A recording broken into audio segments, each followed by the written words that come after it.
So I will now give the time to her. She'll speak for about half an hour, and then it will be open for question and answers. So I think you guys will have a lot of questions and a lot to learn from her. So let's take advantage of it.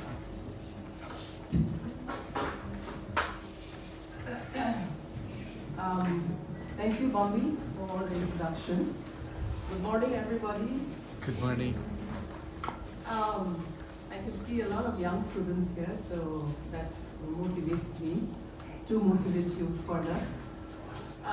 Recently, I was in Mumbai as a panelist for this ongoing series of conversations which centered around crafts. And the topic of discussion was rooted in collaboration. And it spoke about infrastructure, institutions, and interventions. This was organized by the Asia Society. And this was the second series where I was the panelist, one of the panelists, in three of us. But the session before mine had eminent speakers such as, I might interest you, the creative head of Christian Dior. She goes by the name Maria Grazia Chiuri, and another school of crafts, somebody that we also work with. So during the conversation, I underscored two things. Number one, the need for inclusivity and visibility of smaller groups, smaller voices, marginalized, minority and indigenous communities in well-entrenched platforms. Otherwise, all of us will be drowned in the world's most populated country as we take over China now.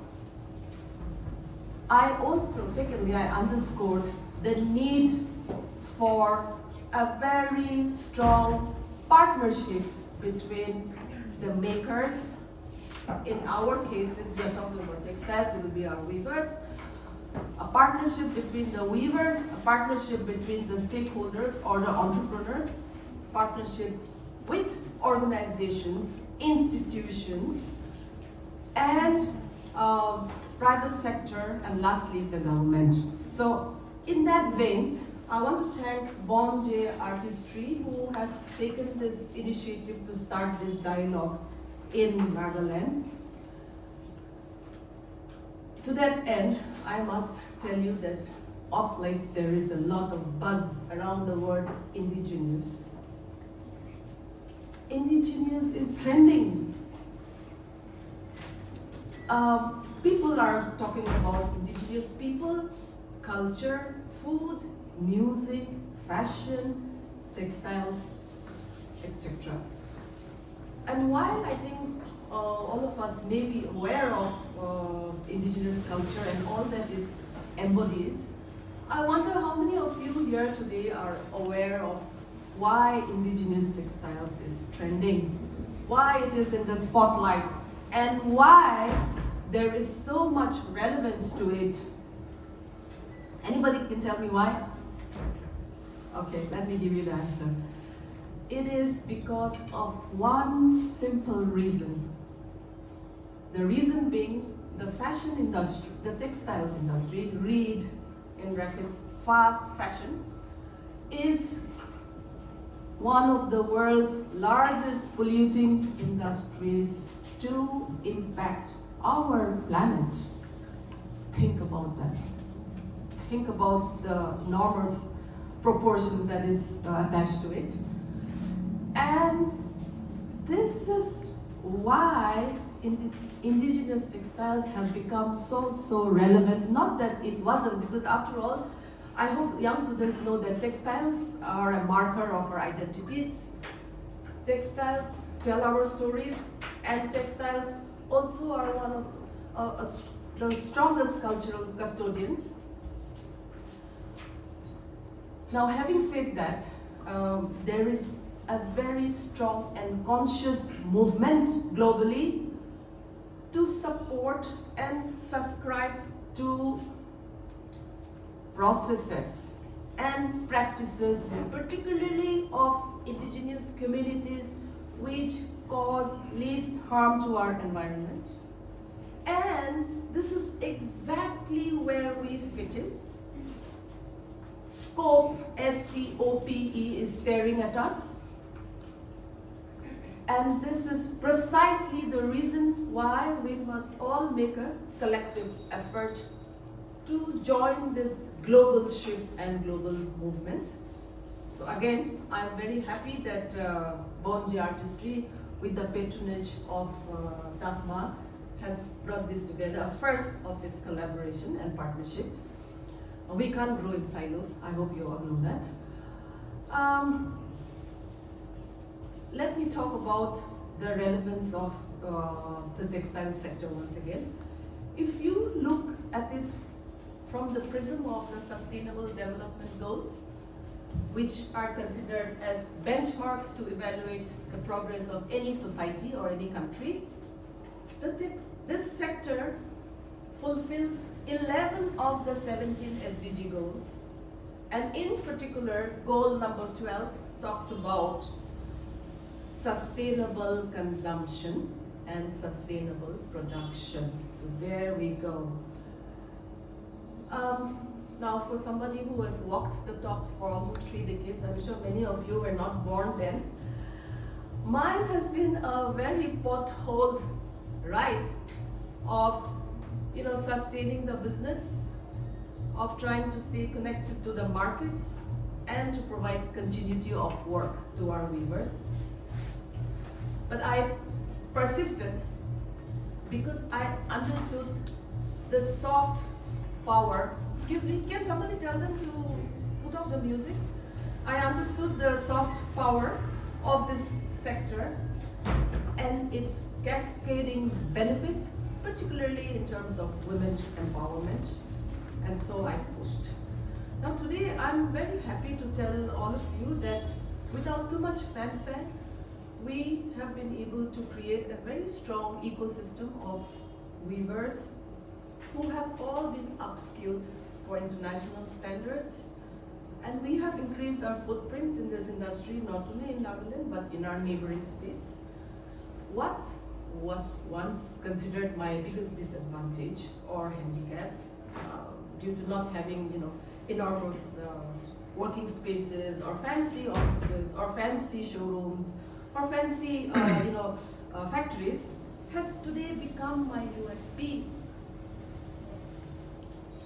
Increasingly, people from around the world are coming to study our model. And I mean, this model was created with whatever resources we had at our disposal. Nothing like I don't have an MBA degree. I don't have a background in design. I don't have a background in marketing. But I understood the soft power of this sector.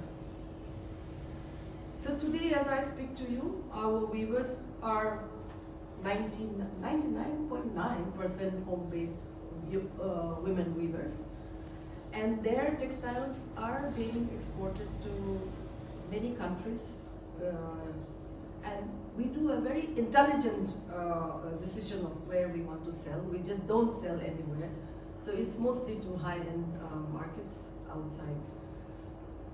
And if I were to walk the talk again, I really want that this sector booms in a way like never before.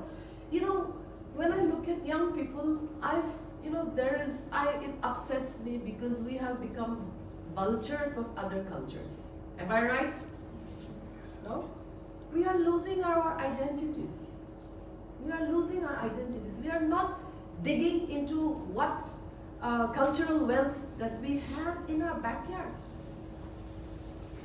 We need to look at it from a different lens, and I'm sure there is no dearth of talent, no dearth of resources amongst our people here. And we need to transform this cultural wealth that we have into commercial wealth. Come on, we can't be living on those all our life. We can't be dependent on the government all our lives. But here we are, the two human capacities that money cannot buy.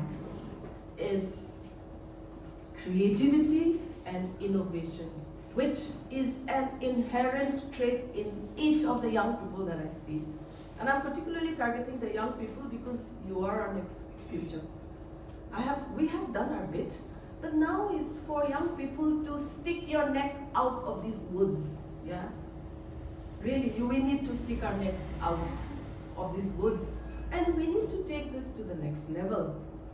So before I go into another tangent on this, I love this topic. I love to talk about the scope. I hate the word potential because I've been hearing that for the last 3 decades.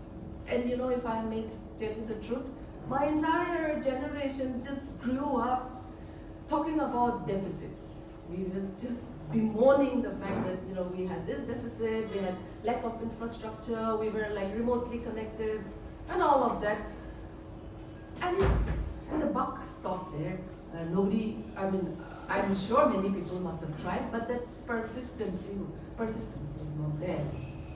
So it really was up to us to take on the role of an educator, and we had to sensitize customers as to the nature of our loom, which I hope young people know that it is one of the most archaic looms known to mankind.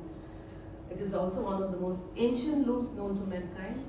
And we need, it was my responsibility to educate discerning customers as to why this cloth woven on our loin loom is much more expensive than any other cloth that you would find elsewhere.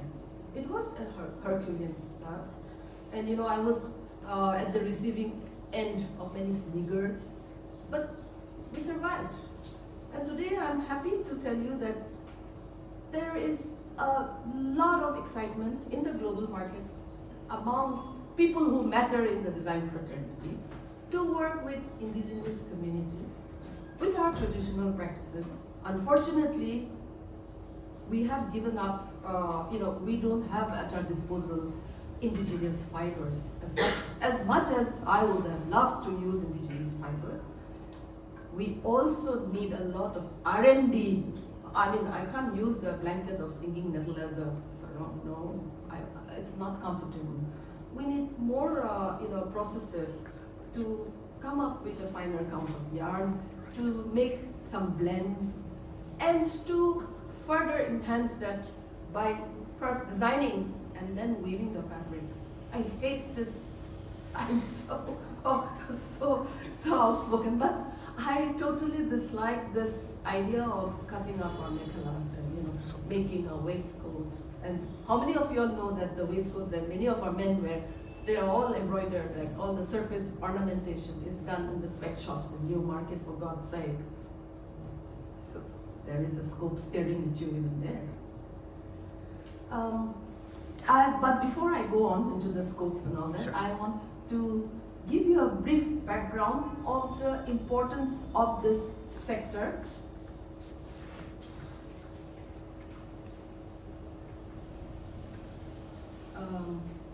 Let's talk about the facts first. Facts. Can you go to the next slide? Or was it the previous slide? Can we go back? This one? Yeah.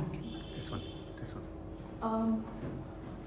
Please read carefully, because it's all about facts of the textiles sector. Can we go back to the text? Yes. So for those of you sitting here, the handmade sector, under which the textile sector that we are talking about, is the largest non-farming sector in India, and it's the second largest generator of employment in the country. The handmade sector, as I said earlier, directly impacts 17 of the Sustainable Development Goals, which is mandated by the United Nations to evaluate the progress of any given society. And these goals are to be achieved by 2030. Where is the time? We need to all rush. We need to rush. And within the SDGs, goal number 12 is about the indigenous textiles that we have all gathered here today. The handloom sector, with its indigenous methods of weaving and dyeing, has zero carbon footprint. And as I said earlier, the fashion industry accounts for about 10% of the global emissions. And surveys show that nearly 5% of our landfill space is because of fashion waste, textile waste, and 20% of all freshwater pollution is due to the textiles treatments and dyeing processes. And here again, underscore the importance of the processes and practices of indigenous communities. In those days, when the yarn was being made, the cotton was grown in the fields. It was hand spun. There was no chemicals used, and likewise, in the process of weaving on the loin loom, there is just no wastage involved.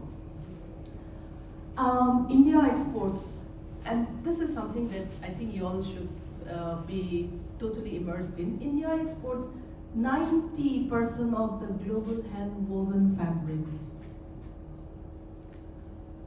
Textiles are an intrinsic part of India's history, with our cotton thread dating back to 4000 BC and dyed fabric to about 2500 BC.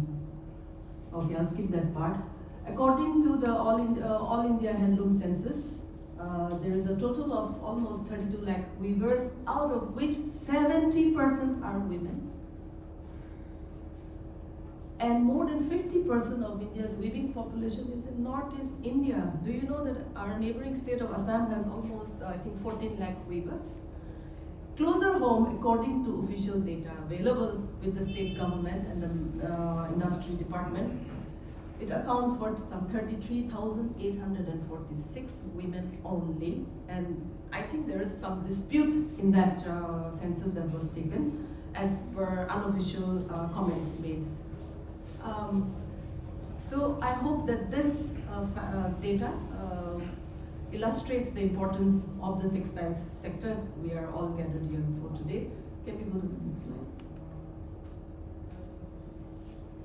Which brings me to the next question. How do we become stakeholders? What is the scope of our textiles and fashion in the global market? What are the marketing strategies? I will go back to some of the textiles that we weave and which are currently on display in many countries. That's a small curated collection which is currently in, I think, Australia. Yeah. Let's go back. Next.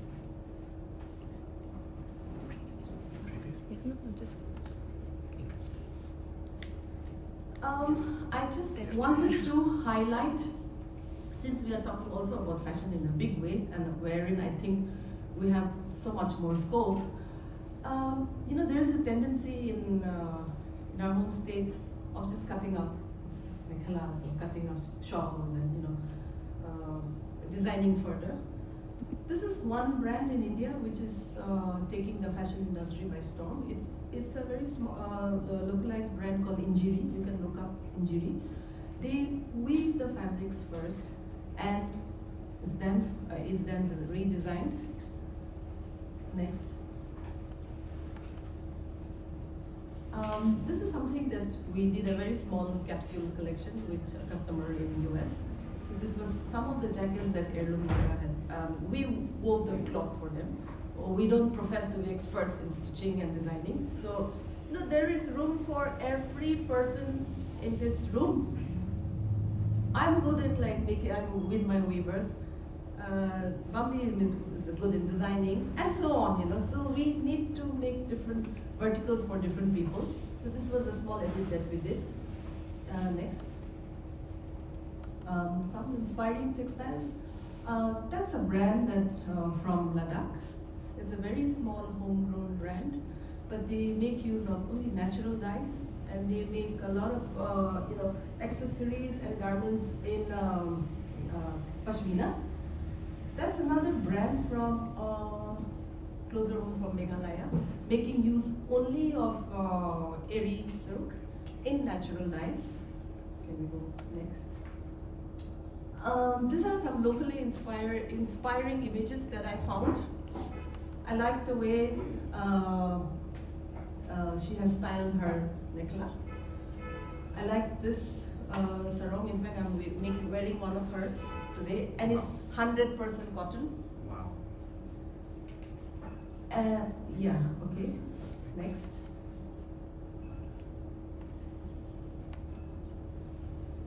These are some of the natural dyes that we use in Eri silk. These are all like scarves.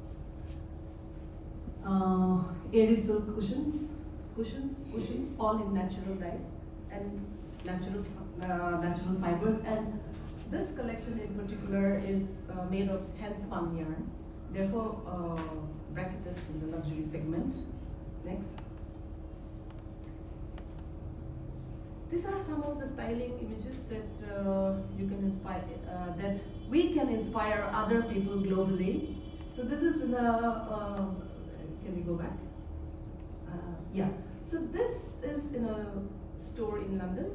So you can see that these are all the cushions that we have woven. The totems and all are from West Africa. And the Suzani is from Uzbek. And that's a collection that we have recently, it's been about a year that we have woven, inspired by the local tattoos. So tattoos which are normally worn by women on their faces and legs were woven into these textiles, and trust me, it's been a big hit. Next. So in product diversification, when we are talking about scope, there are not too many people who will buy a Naga shawl just because it's nice. Number one, globally people look for natural fibers, and at least the current trend is that we are using only acrylic or cashmere. Nobody is using natural fibers, so there needs to be a movement towards that. And number two, nobody will use a shawl as a shawl, so we converted them into throws, and these throws are mostly used for home decor, and whether it's so next.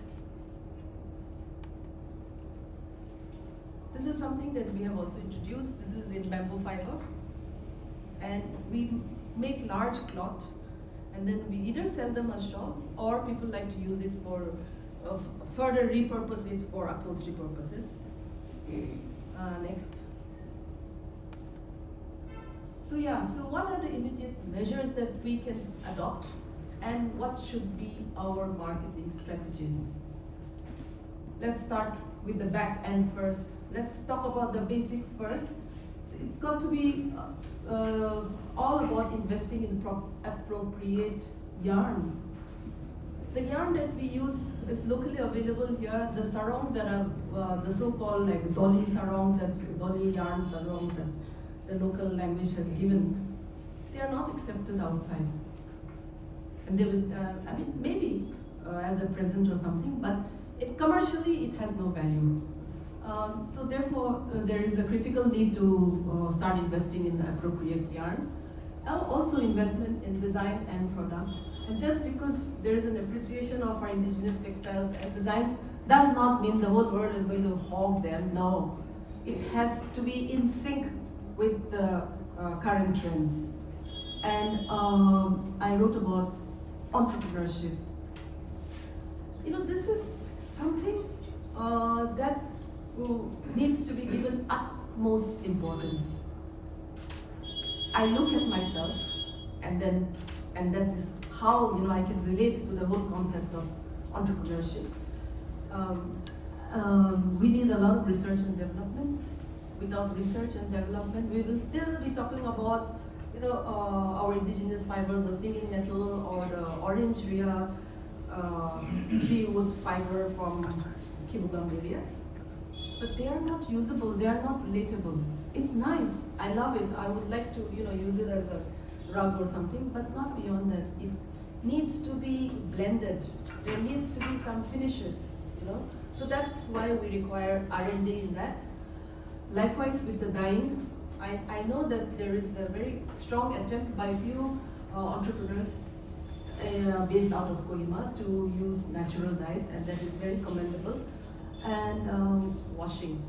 You know why I wrote washing? Because we did this whole futile exercise of wanting to introduce pure wool shawls and textiles in the market, invested a lot of money, got them woven, but finally it did not work. Because, you know, the washing process of pure wool is different. And she will be able to testify to that, liters and liters of softening agents, and yet it was a futile exercise. And therefore, you know, all these processes needs to be learned, marketing of course, packaging of course, and since we are talking about the global market, there is a need to highlight export procedures and documenting compliances, without which we will still be banging our heads. You know, it's a very long and cumbersome process initially to get into the export market.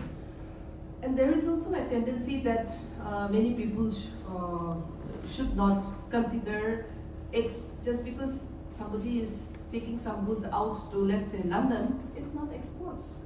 Exports is only when you receive foreign exchange in your Indian account, and that gets transferred into the local currency. That is exports. And you must have a shipping bill to document, to validate exports. I read with great humor, I think I was about a year or so, like some Department of Agriculture exporting, was it ginger to Delhi? For God's sake, that's not exports, you know? So we need to get our fundamentals right. Number two, we need to upskill our weavers and the allied workers to adhere to quality and uniformity. Do you know that this is our biggest nightmare till date? Uniformity in production. Without that, you will not be able to make any dent in the export market, in the global market. Yes, you may be able to fill in that gap with your small capsule collections or edits. That's a different way of functioning. But if you want to increase your footprint, then definitely you need to have uniformity in your products and standardization. There's a lot of standardization processes that is involved in when you want to send your goods out. Number three, awareness programs to encourage our stakeholders to diversify their product portfolio, as also awareness in trend forecast. There was this time, like in the 90s, when I was doing very, very well. I had a bull run throughout the 90s, early 90s when I started, but suddenly, hey, there was no orders. What was happening? What struck me, you know? I and then, you know, I attended one B2B fair in, I can't remember exactly, but it was outside the country. There was this customer of mine, I was already working with her. She came and she looked around and she just flailed her hands and she said, oh, I love all these Naga textiles, but I'm not going to buy. I said, why? You know, I was like very offended. And she said that it is screaming of tribal from 1 mile. I said, oh, really? So, you know, we need to work with trends. Just because I like it, you like it, she likes it, doesn't mean that the international customer is going to accept it wholeheartedly. We need to give it a contemporary narrative to whatever we have. Only then we will be able to enter this sector. I also wrote that number 4, to strengthen the fragmented value chain and create centers or aggregation centers. This is where, like, organizations like yours will come in. We cannot work in silos. And, you know, trust me, a customer from US is not going to fly in just because he wants to work with her on a very small collection, no? They need to see more offerings, and this is where we must work collectively. I know that Asan from Fusion Store is there, listening very intently. So hers is this example of aggregating products, and this is how I think we should all work collectively. Number 5, I also wrote that we need to facilitate. If we are talking about indigenous fibers, we need to facilitate the farmers. Without facilitating them, you think we are just going to grow just because Heirloom Naga is a brand. I'm not going to go and grow cotton or singing nettle. I'm not going to do that. So we need to facilitate our farmers and create an entire ecosystem from farm to fiber to fashion. And you know where I heard that farm to fiber to fashion first? It was our Prime Minister who coined this slogan way back, many years back. I was part of one team. And he said that we have to think about farm to fiber to fashion. So I have copied that down. And number 6, there has to be a recognition of this sector by identifying master weavers and awarding them. I think there is a trend already for that. And instilling in them a sense of pride. You know, it's unfortunate that many of our young people are moving away from this sector and going to other mostly to service sectors. That's unfortunate, you know.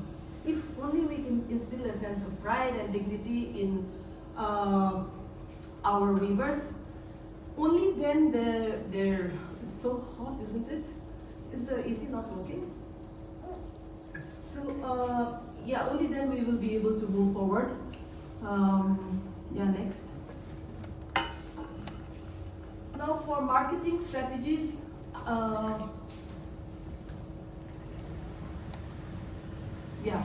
for marketing strategies, number one requirement is to actively promote whatever we have through participations in apparel fairs, home and lifestyle fairs, and not just any fair. It has to be intelligently picked. Just because, you know, I had an argument with a very senior stakeholder. He said in a public forum that Nagaland has a lot of scope in ASEAN countries for cane and bamboo. I said, whoever told you that? No. You know, it's the other way around. I could jolly well go to Vietnam and buy a container load of bamboo baskets and come and sell it, and still I will make money. Because their ecosystem is so strong. Just outside of Hanoi, there are 1,200 villages and craftspeople who craft all these basketry and tableware items for the international market, and they are facilitated by a very strong body who works in tandem with some design schools in Sweden. So that is how they have become the global leaders in basketry. So this is one. I also would like to, you know, if I'm allowed to be a little bitchy, but you know, many a time I think even the state government wastes its resources by picking all the wrong fairs. I know that there was a lot of money and resources spent during the Bangkok extravaganza. I want to understand what was the takeaway from there. Did any of the stakeholders, did any of the designers, did any of the artisans, did they get any orders? No, because that was a wrong market. I mean, come on. Are we going to go to Thailand and sell our apparel? No. It's the other way around, isn't it? Are we going to go and teach them about basketry? No. They are too superior to us. So we need to choose these platforms with discretion. Number 2. So this was, again, recently I was asked to nominate a fashion house to participate in an international fair. I did reach out to Bambi, but we couldn't find anyone who subscribed to sustainable fashion. Therefore, this organization, this brand from Meghalaya went for the same. Number 2, trade.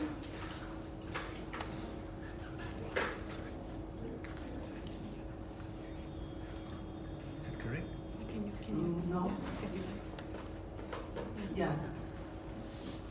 You know, since our textiles are of high value, it will be a good idea to look at selling them through special stores, high-end stores, or through the museum stores, and all these can have a very well-scripted story. Number 4. this is where I think we can all become stakeholders. We need to aggressively market brand Nagaland through various digital portals, making use of the skills that is so evident in other creative sectors. You know, the creative economy, I love this topic again, the creative economy is poised to be the largest economy in the world. And we are not just talking about fashion designers, or we are talking about graphic designers, we are talking about app designers, we are talking about the food sector, we are talking about the photographers and filmmakers, documentary makers. This is the large template which fits into the creative sector. So I don't think anybody will have a dispute in the fact that at least in Nagaland, there is a surge of talent when it comes to creativity. Let us exploit that in a good way, no? And I'm also looking for the day when, we will have a scenario which is dotted with studio artists. We can do limited editions, Not necessarily everybody has to go big, to each his own, but we could look at a scenario and in the entire landscape where we have independent studios working in silos but still coming together. Number 5.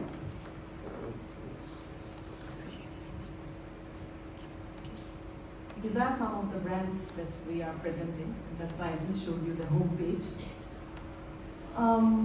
Yeah, this is where we need to do a lot of learning, aligning with the right markets. I just talked about Bangkok, as well as platforms, councils, or organizations which can provide access to international markets. So recently, much to my surprise, we were in the news. GQ International covered Naga textiles, our textiles, recommended as a must buy. Next.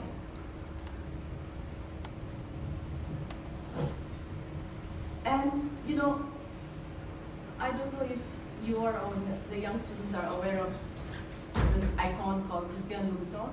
So when I first heard that he was coming to Nagaland to check me out, I did not believe. It was too surreal to believe something like that. But actually, he had come for something else. I'm also into hard goods, so he wanted to do a separate company for his furniture. But textiles happened along the way, and our first batch of textiles is on its way to his store. So creating a quintessential look featuring our weaves. What does it say? He's discovered exceptional savoir-faire and great artisans in Nagaland. So if we can make turn heads at that level, I think definitely we have something very great at our disposal. Next. I didn't say that, okay? It was the United Nations who covered us as Inspiring India, and we actually sell in Beverly Hills, and which is why it was written from the Naga Hills to Beverly Hills. So today, I think that's more or less my slide presentation, but let me conclude by hitting home a few things. Just before coming here, I read an article which was written by the Voice of Fashion, and it says, if clothing represents the surface of a civilization, then ours is a rich patchwork of cultural influences. Contemporary fashion is an example of multiculturalism, with ideas both appropriated as well as assimilated in an exchange that never stops. I think it was only in the late 70s, I'm just going to take a little bit of your time to complete this narration. It was only in the late 70s that we saw modern mekhalas coming into our daily wear. I particularly remember my late mother being very excited to wear colorful mekhalas. And these were all assimilated and redesigned with the help of Boro weavers from neighboring Assam. which we continue to wear today. So I think it's also very essential for powers that be and organizations to encourage more people to come into this fold, to come up with specifics of textiles that can be used, textiles that can be served. I was talking to a lot of young designers, and many people say that I boy bhi lage article to banaune man gala gali khaina things like that. So if we want a larger footprint in this sector, we need very clear-cut directives from, let's say, different tribes of what are the textiles that can be used and what cannot be used. Only then we can encourage all our bright young people, isn't it? And in that sense, I want to actively encourage everyone to come up with a quintessential Naga look. Man, why are we becoming such cultural vultures? It pains me to see nothing wrong in cosplay or nothing wrong in the Korean thing and all that, but trust me, when I went to Tokyo last year in the Harajuku thing, our young boys and girls were far better than the enemy characters there. That's what I thought. So I think it's time that we dug into whatever we have and come up with our own brand, our own look, and let's become the Mecca of fashion here. I mean, I'm sure it's possible. Right. Let's become a pilgrimage for other fashionistas, influencers to come visit us. And just imagine a whole lane of studio artists dotting our landscape on the highway or wherever. Wow. I mean, it is possible, we have to begin somewhere. So let's take stock of what we have and let's march forward. Thank you.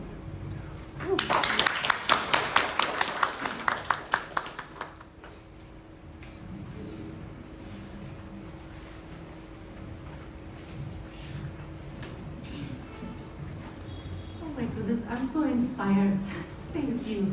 I think I'm the one who's benefited the most. Thank you so much, Ma'am Jesmina. I hope you guys have enjoyed the session. Right. Yes, I think we have received treasures that we would definitely use. And I, for one, I am so inspired. Thank you so much. We have some time for question and answer session. So please take advantage and ask whatever doubts that you may have. Just take this time to ask Ma'am Jesmina.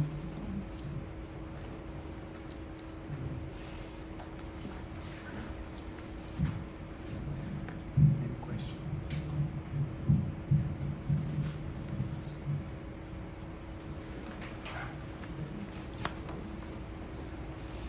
Does anyone have any question? Anyone? I can see them discussing. Any question? Don't feel nervous. Take advantage. This kind of time is like rare.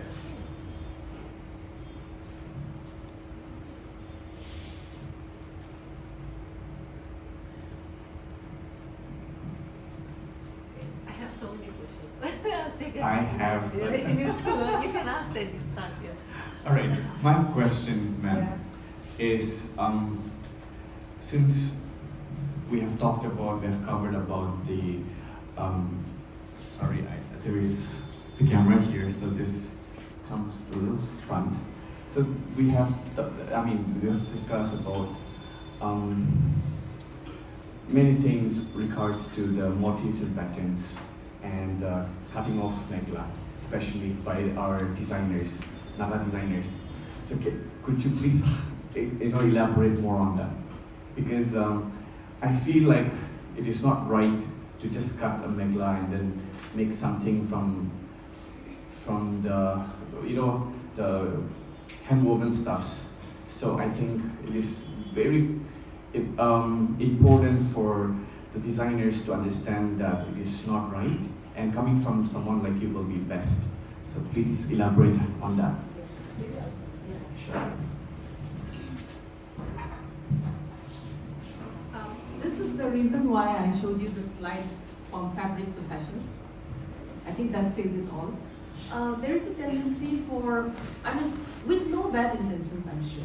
Nobody has like, so that's why there's a need to educate and sensitize. But nobody, I mean, like, I've seen some horrendous designs, horrendous, it's like nightmarish almost, you know, cutting up some very traditional shawls or a necklace and attaching it with a gown, which may be in organza, or for God's sake. I mean, come on, let's be more sensitive to the traditional cloth also. And as far as motives, and I think it's a debate for a larger discussion. You know, it goes very deep. That is why I also mentioned that there is a critical need to establish which are the designs that are reserved, which can be used. And only then, I think we can all march forward. You know, it's all about cultural assimilation also. The waistcoats that you are wearing, I mean, all of us wear, it's nothing Naga, is it? No? And currently the surface embroidery that is done, it's not done by our people. Don't we not get that? Don't we not get that? So I think it's about time also to look at this sector. Look at this sector like, I know for a fact that I have two grown-up boys, and every time they go out, they're wearing the pangala. I'm like looking at them and I say like, come on, and then they look at me and say, but we can't wear that heavy shawl now. So I said yes. So currently, like, we also weave, like, we find like exquisite shawls for men, which may not necessarily scream tribal or Naga from a mile, but it has the essence and ethos of Naga weaves. And I think there is a very, very good scope for us, particularly to make smaller cuts in our coats. We can also weave, like, I do not subscribe to patchworks, okay? However, there is a very, which I forgot to mention, there is a very, very good scope for yardage. And because the loyal loom has restrictions in terms of weight, there are a lot of designers for whom we work, we just weave them the panels, and then thereafter, like, they repurpose it. That's the right word to use, repurpose it with the woven panels. They just don't buy from the market and cut it out and use it like that. Any other questions? Did I answer your question? Right, thank you. Yeah. And my question is, Yeah. you started 30 years ago, Yes. more than that. Yes. What were the challenges that you faced, and how did you step into the global market? I just answered this last week at a to a very discerning audience, and I had to use my words very carefully. But heck, I'm not bothered anymore, you know. You know, I said the biggest challenge was acceptance. Acceptance of where we came from. Do you know the first time that, you know, I got a call from a buying house, a French buying house based in Delhi. I won't name it. But, you know, when I look back, it was very, like, condescending. So one of the merchandisers there happened to be an Assamese guy. So he called me on my landline, and he asked me this question. Balase? I said, hi. And I said, Dimapur. I said, and he said, do you come to Delhi? I said, very often. And by then I was using the English college, maybe better than you. And you know, it was very, very condescending. People, although they liked our things, and it was another matter for us that, you know, from day one, like whatever we met, it was something novel in the market. Number one, we introduced cotton yarn in the market. Number two, we gave it a different look. We incorporated the famous, Naga text from the Zeliang necklace, the braids, and we moved it into small pillows in the form of tassels. Soon Naga textiles came to be associated with the tasseled cushions. So that was us. And acceptance. People felt that, because of where we came from, they had every right to run us down. in most B2B fairs, because that was my model, most of the buying houses are led by Indian merchandisers. They appoint Indian merchandisers. So typically the merchandiser will come and look at my price and give me that look of horror without even understanding the work. But now it is so much better. Now, because we are associated with big names in the industry, I think we've been able to spotlight this state and the art of loin loom weaving to a great extent. And to my knowledge, as far as my knowledge goes, there are very few of us internationally who are working with the loin loom and selling goods at that level. So there will be just one or two organizations or enterprises from Guatemala, one from Mexico. But from India, at least, I think it's only us. And from Asian countries, no, not so, not from other Asian countries. But loin loom is practiced in Taiwan, Philippines, Malaysia, in the Borneo region, and a large part of Guatemala, Mexico, and Peru. Peru. The other challenge that I face is, which I spoke about again recently, is the pricing index that we are supposed to conform to. So please remember that in your costings and pricings, if this bottle of water is for 5 rupees, the end customer has to sell it for 25 rupees or so. That's how it works in the commercial world. And that's how we have to always work backwards. But increasingly, there are bigger, much bigger names coming into the industry and trying to throttle us, which is what I'm fighting for. I said this, that we cannot commodify craft, we cannot corporatize craft. It's okay to streamline it to some extent, but you can't expect a piece of cloth woven on the loin loom to fall into the same price bracket as a mill, not mill, but a fly shuttle loom cloth which may be woven in Panipat or Karur, It cannot meet, So I think as far as challenges is the price index and is this awareness. So I'm happy that, I'm very, very happy that you all are taking the lead to sensitize our young people. Yeah. I think that's all. Anybody else has Yeah. questions? Oh, yeah, please. You want to come up here? Yeah. My question is that suggest some of the fibers which Naga can invest of our disposal. First that comes to mind is the cotton. Many of our in the olden days, we all grew our own cotton, and the women used to spin hand spin the cotton into thread. And number two, I think there is a small effort by some organizations to grow cotton in pilot projects in the state. And number two is the stinging nettle that is commonly found in the Pig district and also in eastern Nagaland. Yeah. Yes. So these are the two fibers that comes to mind immediately. But there is another fiber which is no longer talked about. Is the tree bark fiber that the Konyaks used to use. I have some very interesting old textiles made of tree bark fibers. But we also have AD silk in our backyards. But the thing here is, it cannot be used in that format. It needs to be further researched, further developed into blends.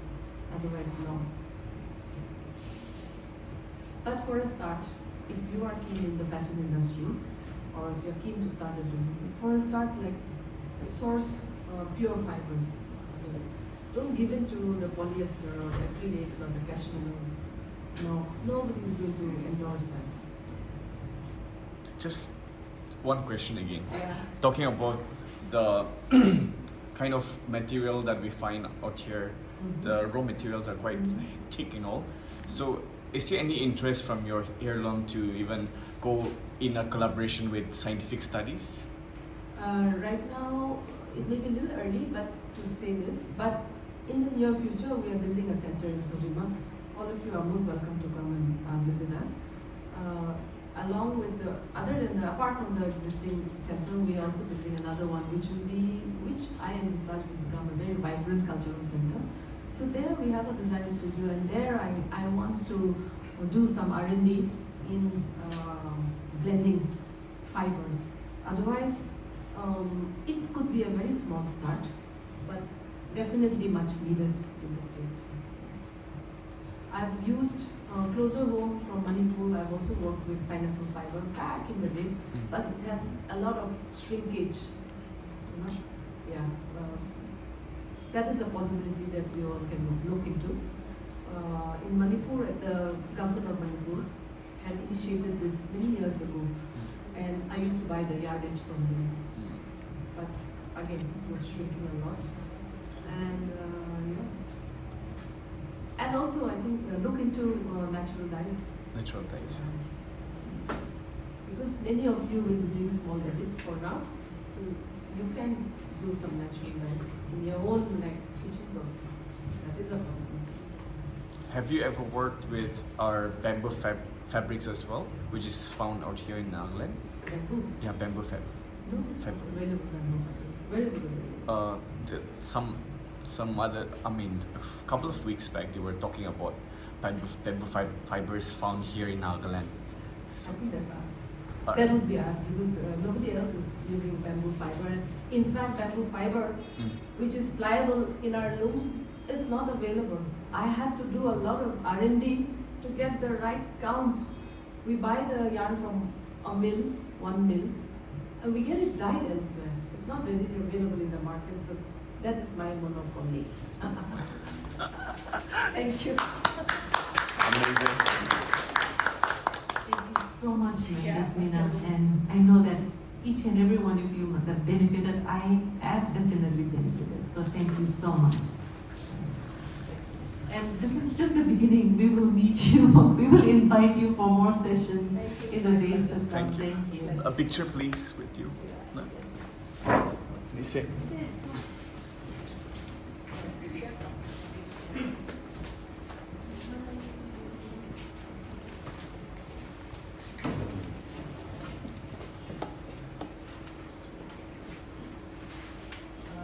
Where is Theyie? She's not. Oh, so she's saying the recordings.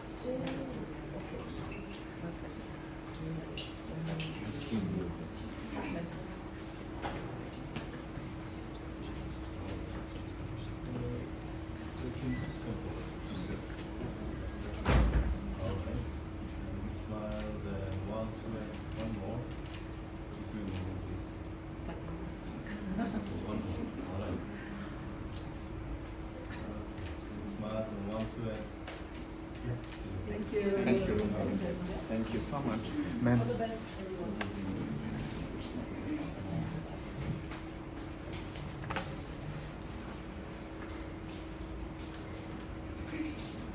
Thank you. I think you have learned a lot from the first speaker itself. You know, fashion is something that we all need to see from a very wider side, you know. And when I say wider side, it's always nice to have disruptive thinking. You know, if you have to become a really amazing or someone who is going to be outstanding, you need to have the disruptive thinking. All right. So, having said that, I just want to, repeat the same thing that I've asked our first speaker about the scientific collaboration. It is very important. You just don't leave something because you cannot work on something. Fiber is very tough to be hold or worn during summer. You don't just give up just like that. You know, you have science in that sense. You can work with lots of scientific research people, and that is called collaboration. Even in the music, we have remix, right? If we don't like listening to the old kind of music, rhythm, or the genre, we just mix it up and we make that as a remix, even in the music as well. So it's very important, and it is totally okay for fashion students. If you feel like you can do something with this, aula shawl the lot to wear it in a summer. I'm just giving an example. So we can make that into a better, finer version, you know, by collaborating. So collaboration is so okay. That is what I want to tell you. All right. With that note, I want to invite our next resource person. He is Ninoto Zhimomi. He's a social entrepreneur. Ninoto graduated from the Indian Institute of Carbon and Textile Technology, Bahadohi UP with BTech Technology, Textile Technology, and a diploma in Handloom. He worked as a textile designer under the Directorate of Industries and Commerce, designer consultant under the Department of Sericulture, cluster development executive at Nagaland Handloom and Handicrafts Corporation, and senior project director associated NEDA. Besides this, Ninoto also took part at Aries Silk Spinning Workshop at Fabric Plus, Guwahati, and was a trainer in designing and dyeing training workshop. Ninoto believes that his passion to learn has brought him thus far, and we have a lot of greater things in the future. That is Mr. Ninoto Zhimomi. Please.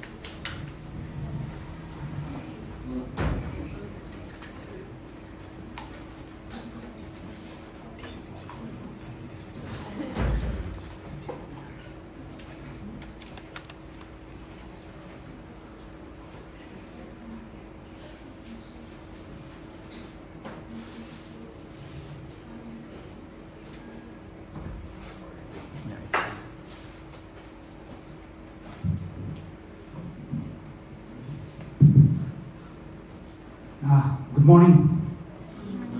I think you guys didn't have your breakfast, yeah? Good morning. It gets big. Like I would have never imagined that I would be standing here. You know, like I never imagined that I would be talking about craft, about textile, about Naga. But here I am today, and I really would like to thank the BOND J ARTistry team for inviting me over here. So I'll be quite informal. Okay? Is it okay? Yes. Or you want me to be very formal? I'm a very practical person, so I like to be quite very informal, like you know, like interactive kind of thing. Yes, please.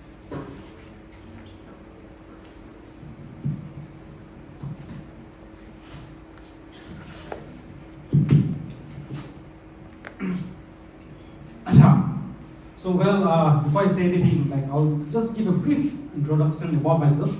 So you know, like after I did my higher secondary 10+2 from science, I did my 10+2 from Pranab Vidyapith, which is kind of more of a Bengali kind of school. So after doing that, you know, like I had applied. I think almost all of you are from the fashion background, or we have some from the secular arts also.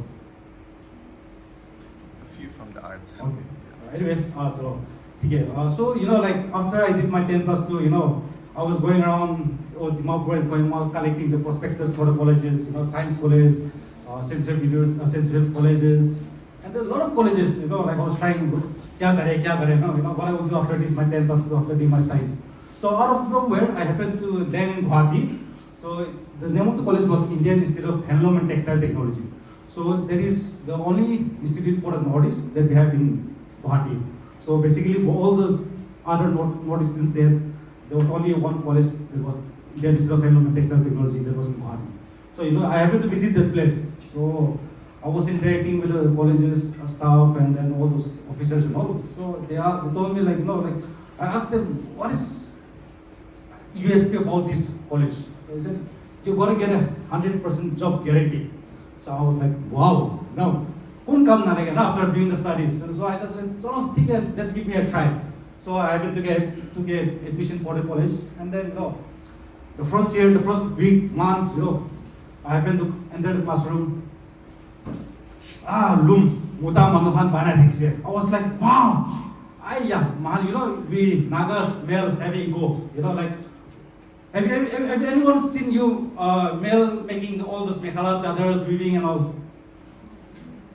Sorry? Wait. Hey, that's the right?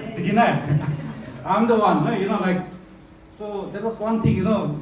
So initially when I, you know, started going to college, I was regretting, honestly speaking, you know, like, why?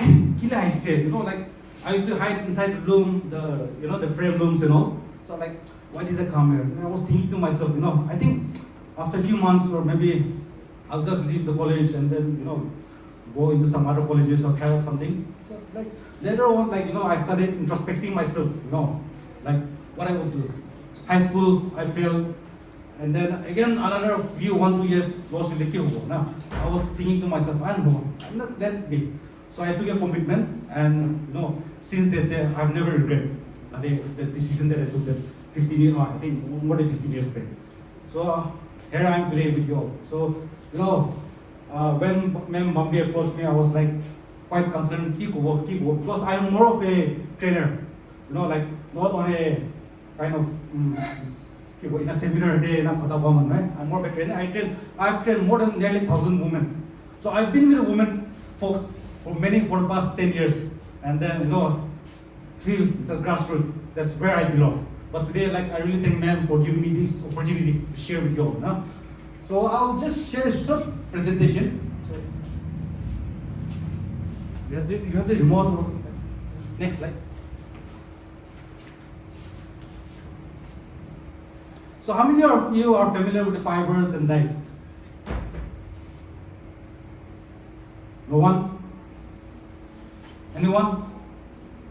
Are you all from the fashion or art? And then it's orange sisters, brothers and all? Fashion. So you had which year? Second year. So are you yet to start the course or these topics and all? Okay.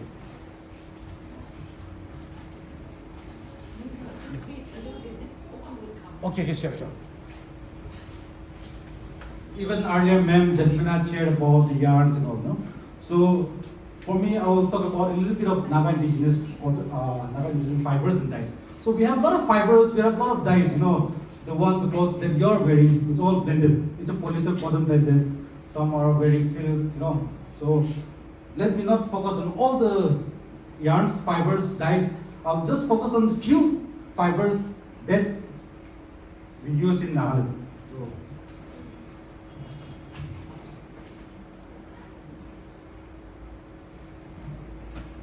So basically, this textile manufacturing is a process. So we have the raw material. Then the next step is the spinning. Then spinning is where you spin the yarn. Maybe it's cotton, silk, or polyester. And then we have the weaving. Weaving, though, we have different kinds of weaving. And the next we have the dyeing or printing and the garment manufacturing. I think for you all, sure. So I think for you all, you'll be falling under this category, garment. Next slide. Yeah, next slide. Sure. So I'll just give a brief about the different kinds of textiles that are available in the market. And then apart from that, I will go into depth with the Naga cotton. So anyways, we have two. So if we simplify the textile fibers, we have the natural and the man-made fibers. And then under natural fibers, we have the animal that includes the silk. Have you heard about the silk, iri silk? Right. Yeah, we have silk. Silk, we have different kinds of silk. We have iri silk, we have mulberry silk, we have tasar, which is known as a wild silk. Basically, it's grown in the wild. And then we have the muga silk. So muga silk is known for its golden texture. So apart from that, on the wool, we have this sheep, sheep. And then for the hair, we have this goat hair, the pashmina wools and all that, pashmina koina. So it falls under this category. And then moving on with the vegetable kind of fiber, we have the silk. Cotton falls under vegetable. So we have the this cotton, tapok, and the coir. Coir is like more of a one fiber kind of thing. And then under the bast fiber, what are bast fiber? Bast fiber is a the part where we use the yarns. So banana fiber, it comes under bast fiber. Have you heard about jute? Bustarusi, it also comes under bast fibers. We have remi, flax, that linen can use for coatings and coat can use for that. And then we have the leaf too, we have sisal leaves and lanex and all. So, and apart from that, we have the mineral, which is the asbestos. And then for the man-made fiber, we have the synthetic polymer, natural polymer, and then other carbon fiber, that is glass, and then silica. So under the synthetic polymer, we have the polyester, we have the acrylic, we have a lot of different kinds of fiber. So let's not just see about this. We'll just focus on the natural fiber, which is a topic that I'm going to share with you all. So next slide, please. So we have 4 variety commercially that is grown cotton. We have the Gossypium hirsutum. It falls under more than 90% of the world. It's about the Gossypium hirsutum cotton. And next we have the Gossypium barbadens. It's around 8%. And basically, for the Gossypium hirsutum, the staple length is quite short. And then for the Gossypium barbadens, we have a staple length of more than 34 staple length. It is mm. It comes under mm. And then we have the Gossypium arboreum, this tree cotton that are found in this India, and then Nagaland. Then we have the indigenous tree cotton. And then we have the Gossypium herbaceae. It's quite somewhere around 2% of the total cotton. Next slide. So before I go into the dyeing part, the cotton. So I have some more of the pictures I'll share on later on for the details of the cotton.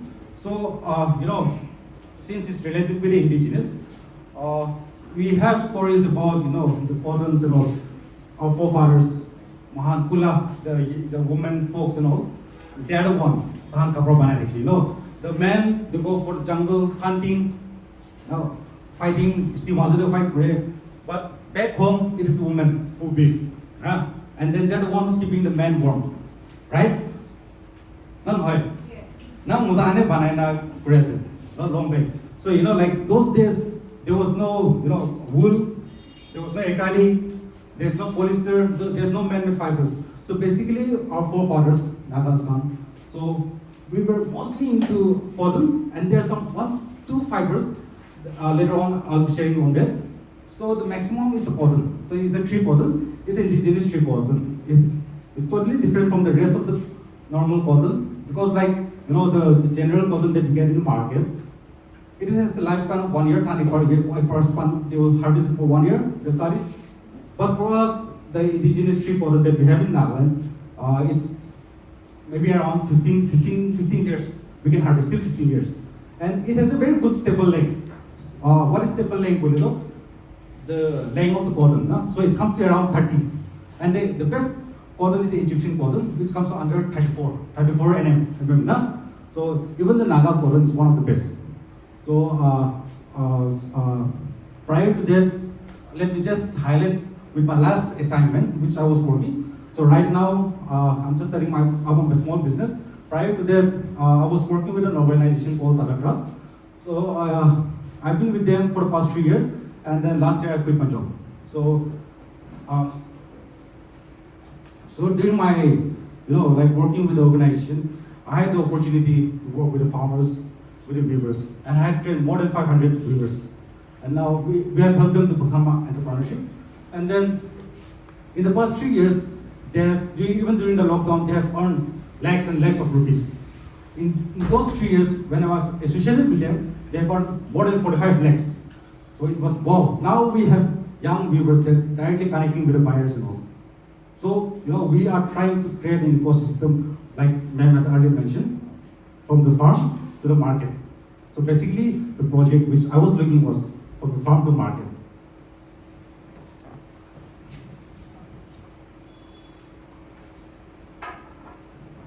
I hope I'm clear with the cotton that I'll show you all the pictures. I have some samples about dyes, and then because it's good to see practically also, right? So dyeing, what is dyeing? Dyeing is something. This is something related with not with the one that I'm going to tell you about the natural the dyeing that we do in the Nagaland.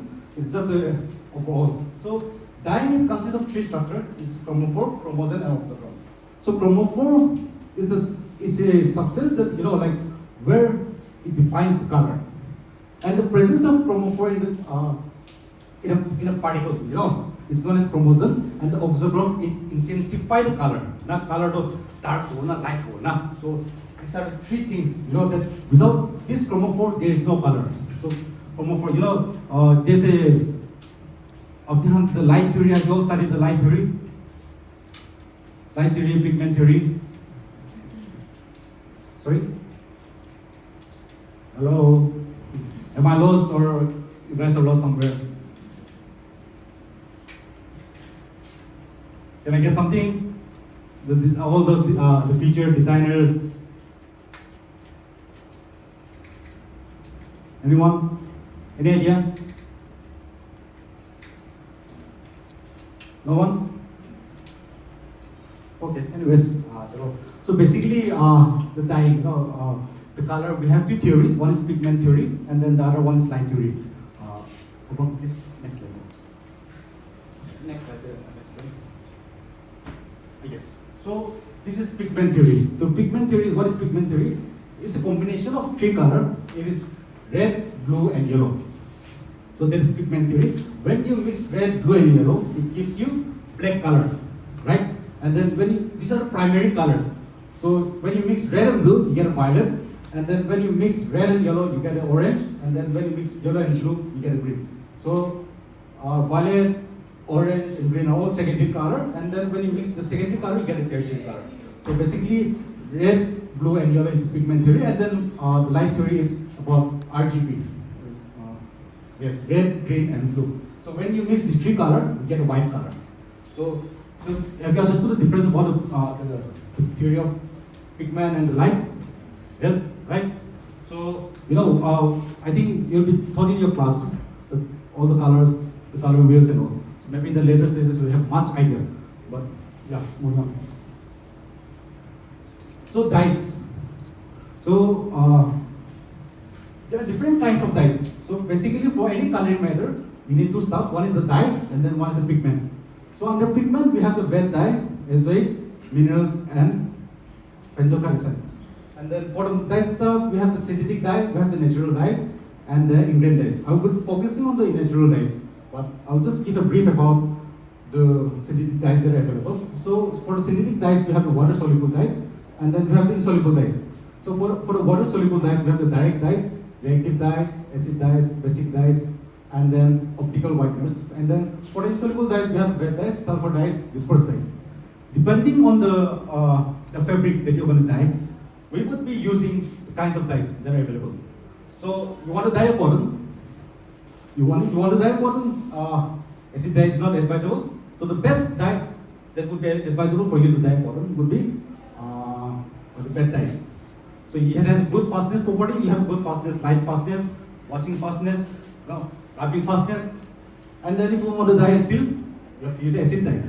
So depending on the product that you're going to dye, we will be using the different kinds of dyes. Next slide. So yes, it is mentioned here. So acid dyes, what product do we dye? Nylon, wool, paper, inks, and leather. For the basic dye, we use nylon, polyester, and inks. For the azo dyes, we can use cotton, rayon, cellulose. For the direct dyes, we can use cotton, rayon, paper, dispersed dyes, polyester.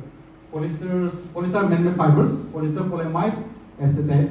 And then for the reactive dyes, we can dye for cotton, wool, silk, and nylon. And for the sulfur dyes, cotton and rayon. And for wet dye, cotton, rayon, and wool. So these are the chemical formulas. I think you have to go through for them. So this is the fixation and the percentage of dye loss. Next slide. So what are the advantages of the natural dyes? So the first point, the set produced by natural dyes are usually soft and then it's suiting to the human eye, And then the dye we get from the natural dye won't be available in this chemical dyes. And then we can mix different varieties of color by mixing two colors. That is one advantages apart from the chemical dyes that we're using. And then like I said, the natural dye stuff are quite rare. You get into nature. So the nature is one of the the basic source of any designing or color. I think even for the influence, like for designing, I think you get influence from the environment. You get from the trees, you get from flowers, you get everywhere from the environment that you can see from your eyes. And then, so like some of the natural dyes enhance with age. Even color fade punch but it gets better and better. So these are some of the advantages of natural dye. We have a lot of advantages also. So, but I've just noted down just 4 points. And then for the next slide, just disadvantages. Yes. It is difficult because the procedure is quite not very simple as we all think. So it's quite difficult to get the same color again and again. Right now you might get a very patchy red, later on it might be full red. And because you have to think about the environment, the composition, the proportion of what amount you're using also, it totally depends, and depending on the model also that you're using. And it's very difficult to standardize a recipe. For the chemical dyes, you have a standard recipe. You just see dye, but for natural it's quite difficult because the content in the dye is all of change to it's very difficult to maintain. And then it requires a lot of skills. Some see, random person come through. It might come out color, but next time it might not be. So it needs a lot of skill, workmanship for it. And then one is availability of precise technical knowledge, because it is not readily available to everyone also in the Google even apply. So I used to tell the villagers, my farmers, my weavers and all, there's something that is with you all. You won't find it in Google, you won't find it in the books, but you'll get in the village. I'll tell you guys. I've learned a lot of things. I might be like a graduate, a textile graduate, but I have learned a lot from the village. Traveling. For the past 3-4 years, I've traveled in and out of the Peg, Dimapur, and then in and around. I've learned a lot. Not from the books, but from the people. For them, knowledge to nine. But they have the hidden knowledge. You won't get it in Google. But then Google them, sorry, you won't get it. Next slide.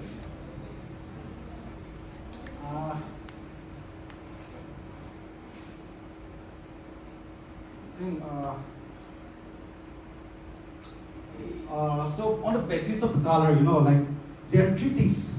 I thought I was quick, but I'll just give a brief so that you can get some idea about the colors and all. So for the red colors and all, these are usually found in the roots. Roots. I have some samples. I'll show it to you all. And the barks of the plant for the red colors, okay. And then for the yellow colors are usually from the flavonoids. It contains in the fruits, plants, chemical. Then we get in the flowers, and then we get in the fruits and all. And the blue color too is indigo. The major source of blue color that we get is indigo. I have got the sample also, and the wood. And then for the black color, usually tannin, there's one acid called tannin that are found in the fruits and all. So as an example, like rockwood, harda. Harda is what do you call that? From Sumi language. Any Sumi? Yeah. Khati na, khati. I think I have the picture also. I can show it to you, so you might get it right. So that's the thing, the black color. So next slide.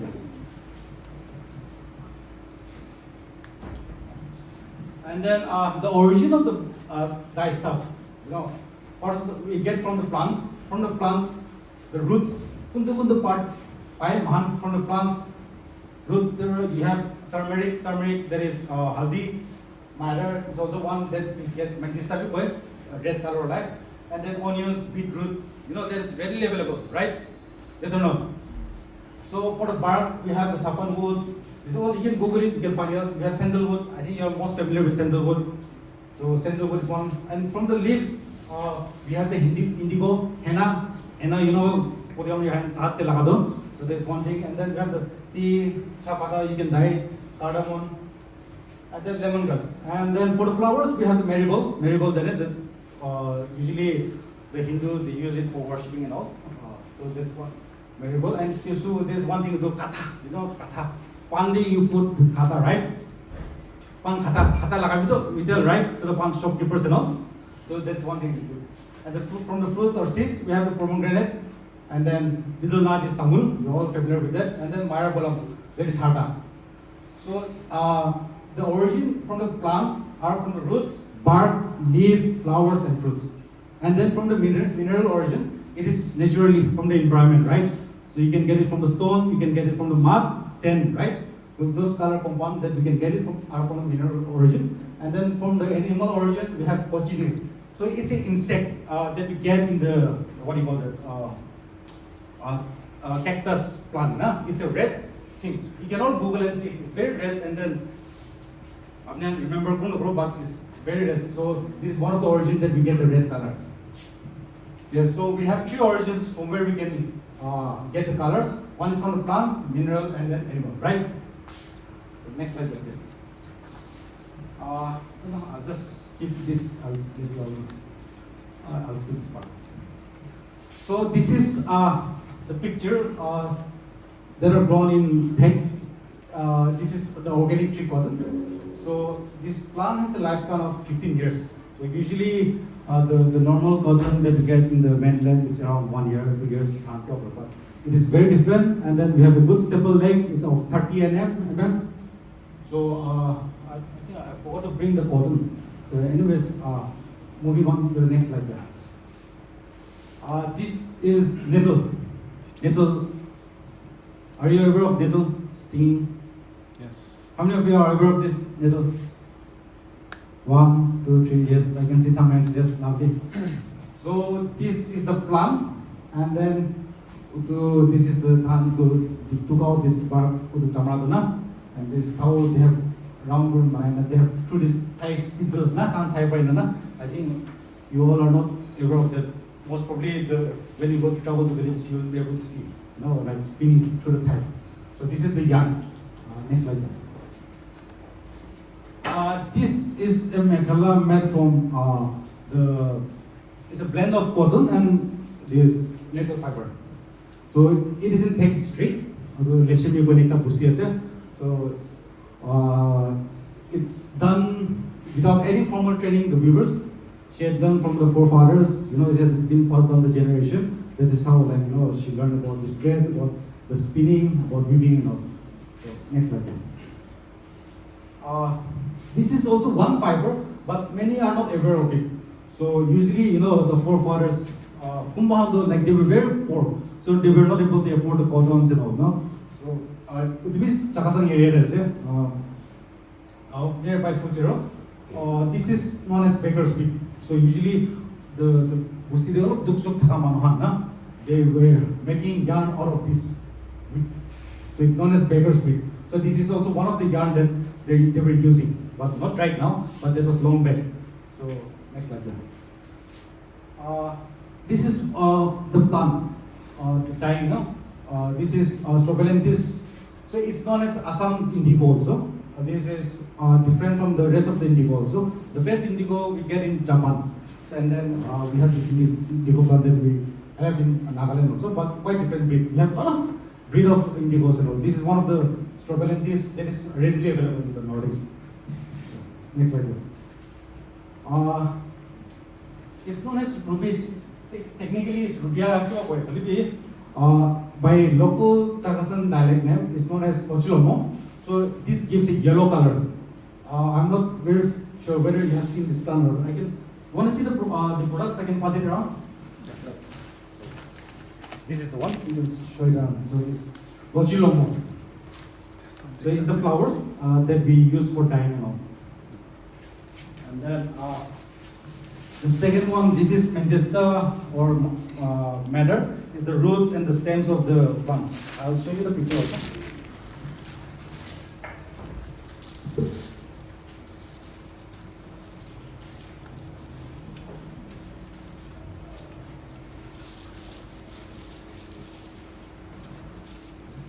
Just for you all, I had to ask all the way from tech, to show it personally, not really, you won't understand. So, but you can still extract the color also. This is an indigo plant.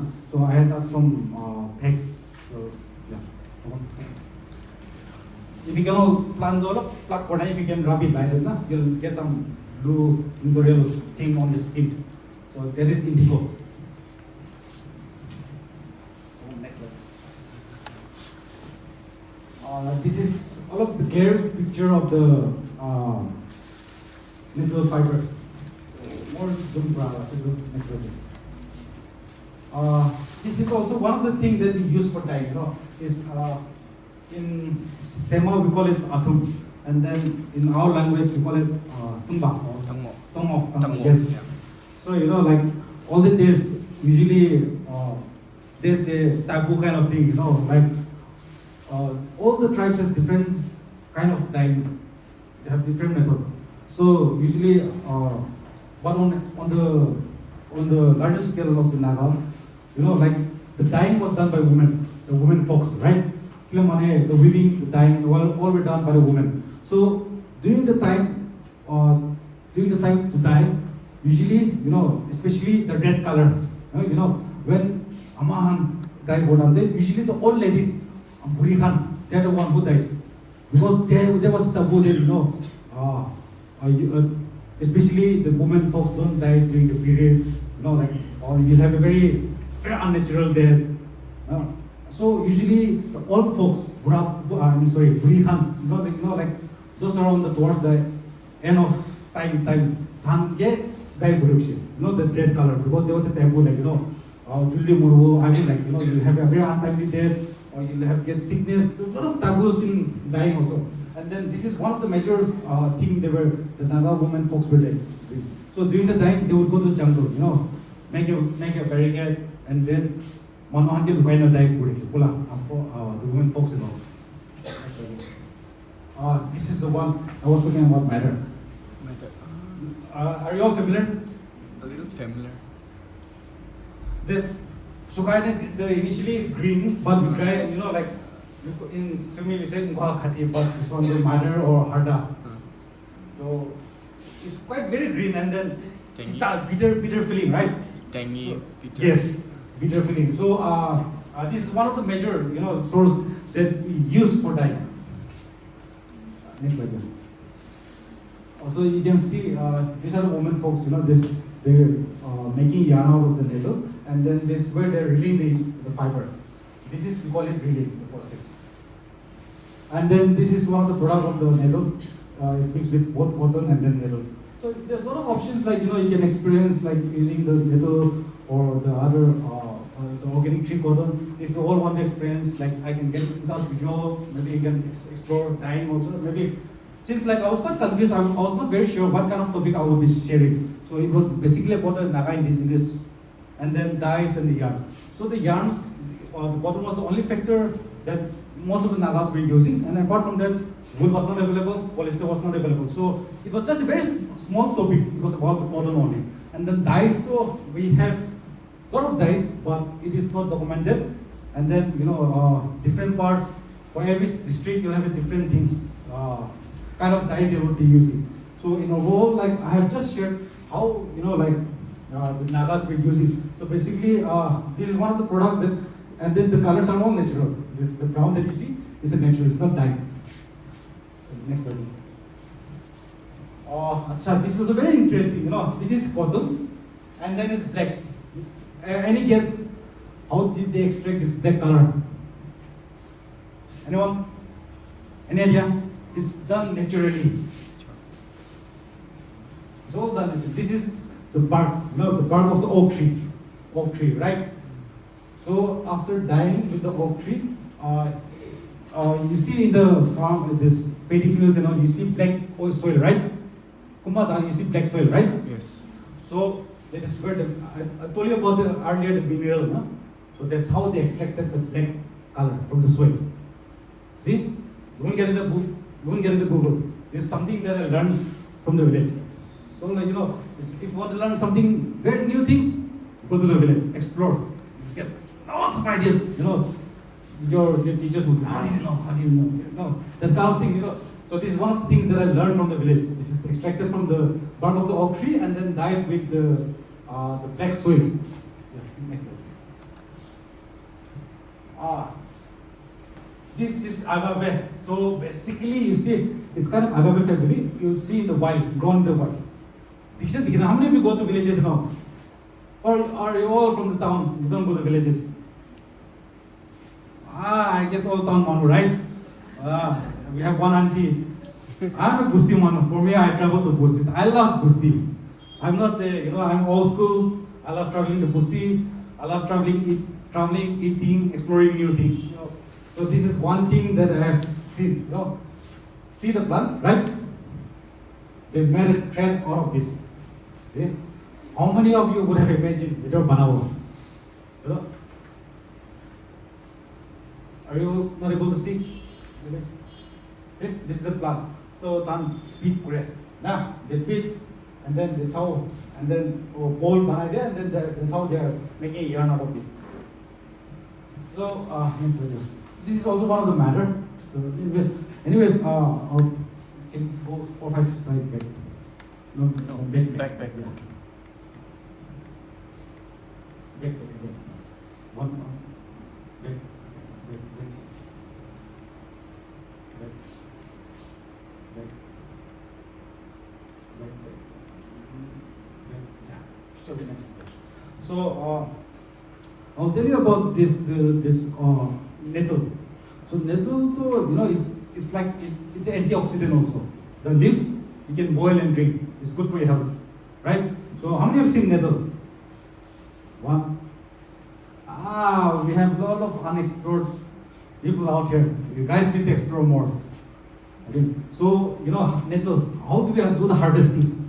So I'll just give you a brief idea about the harvesting of the cotton or this nettle. So basically, we have five processes that's where we can do the harvesting of the barks and all. So the most of the common thing is the water retting, but I'll just give a brief about the different kinds of retting. We have the dew retting. So what is dew retting is like, you cut the plant, you put on the, just keep on the land, and then the early morning you get the dews and all, not dew.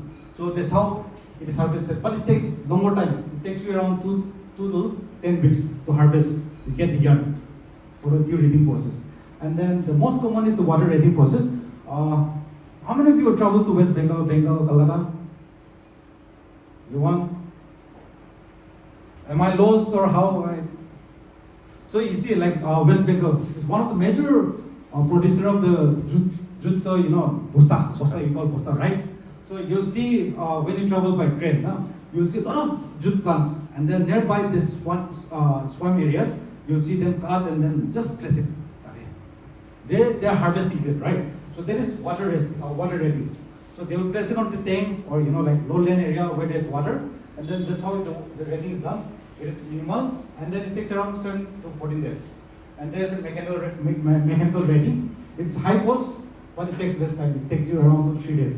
And then we have an enzymatic redding. So we use an enzyme called as pectinase. So it takes you around 8 to 24 hours. And then this is quite very high expensive, and then chemical redding, it takes you around 75 to 1 hour. So basically, in general, most of the people, what they do the water redding.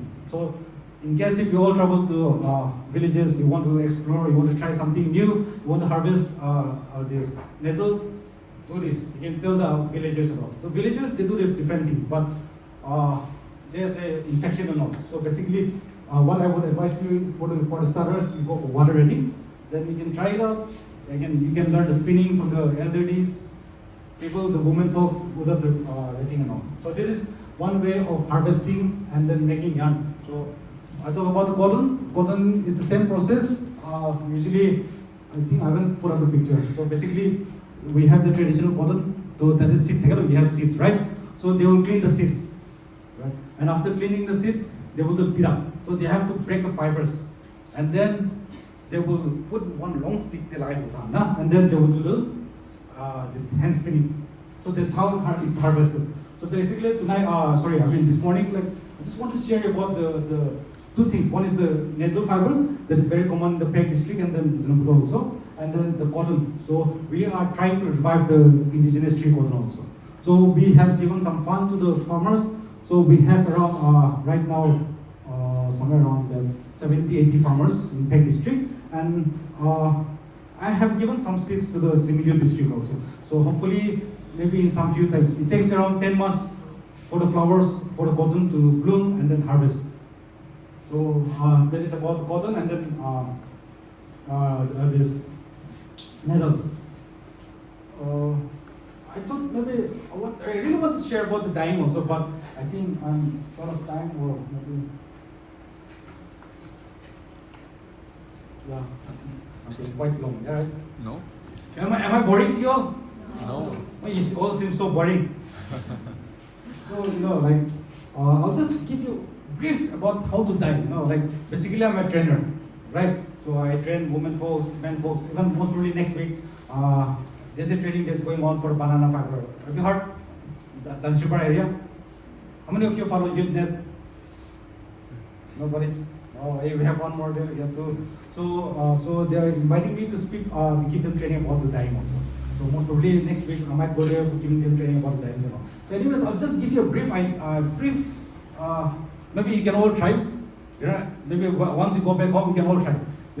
what you all can do is buy yarn, or maybe a fabric, right? A cotton fabric, not a polyester cotton blended, pure cotton, small amount, and then I think just experience. So all you need is one is alam. How many of you know alam? Fikiri. Boys, do you save?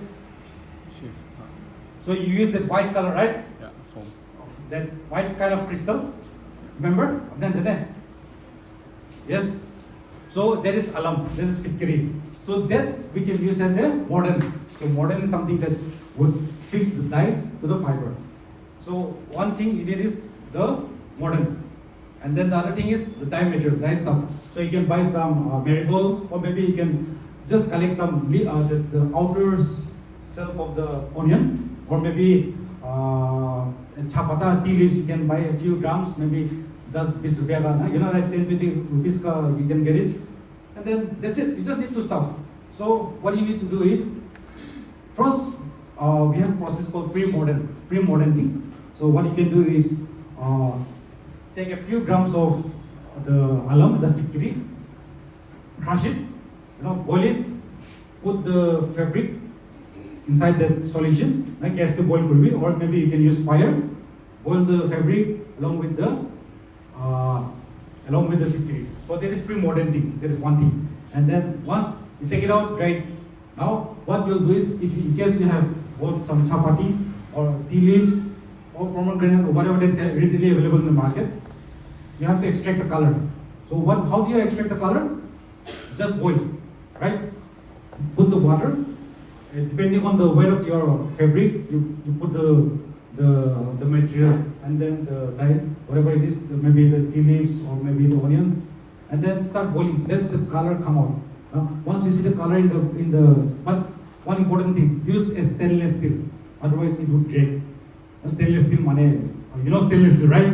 Don't use iron wala or this bronze wala. Use the stainless steel wala. So once you extract the color, throw away the chapata or tea leaves or whatever it is. Now put the fabric that you have pre-moderned, right? Put that color and then boil. So you boil it for 20 minutes of half an hour, the max. Now you will see the color, right? So, but you'll see the color, but there will be some color disturbs, color fade. Most of the time, some of you, whether you have noticed or not, color fade, right? So basically, this post-treatment, they have not given the color fade. So for improving the color fastness, what we do is post-modernity. So right now we have just the alam, use that, or we can use the harda, the powder one, or you can get in the market also. So again, after drying, post-modern thing, put that material, the same solution, this what do you call that, the fikri or alam. Now, once it's done, because like see, the dyeing process, this is the fiber, and then this is dye. It has to penetrate inside, right? Inside the fiber, right? To get the color. So once you dye with the fiber and the color, some of the particles still remains on the outside of the fiber. That's where the color fades, right? Because it has not penetrated inside the fiber. So we have to remove that. So we use the post-modern thing. So there is three simple process: pre-modern thing, you dye, and then post-modern thing to improve the fastness property. So there is one simple thing you guys can next time, once you're done with this program, you can go home, you can try out tomorrow or anytime, and then you can explore with many colors that are available in the market. So I think I'll just end my topic. I hope I have not bored any one of you. So thank you all, and that it was a privilege of me to share with you all. Thank you.